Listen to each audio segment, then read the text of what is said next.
नानू मामा आयुष्याच्या चढउतारात अनेक माणसे भेटत असतात. ही माणसं आयुष्याच्या प्रत्येक वळणावर आपल्याला काही ना काही अनुभव देऊन जात असतात. परोपकार करणे हा काहींचा स्वभाव गुणधर्म असतो.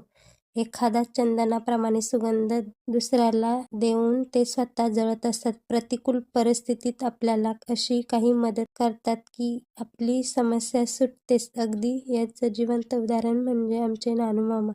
सख्या आणि रक्ताच्या नात्यापलीकडे आमच्या घराशी असणारे त्यांचे कौटुंबिक संबंध.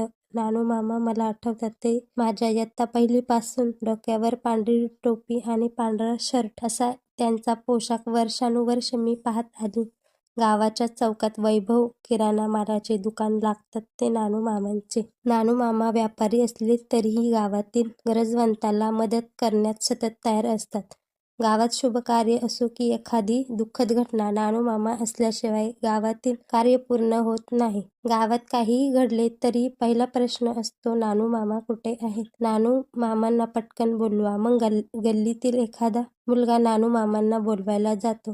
क्षणभरात नानू मामा तेथे हजर होतात. असे नानू मामा माझ्या उपयोगी पडले. त्यांचीही आमची घराची परिस्थिती हलाखीची होती. मला शिक्षण घेता घेता कामही करावे लागायचे.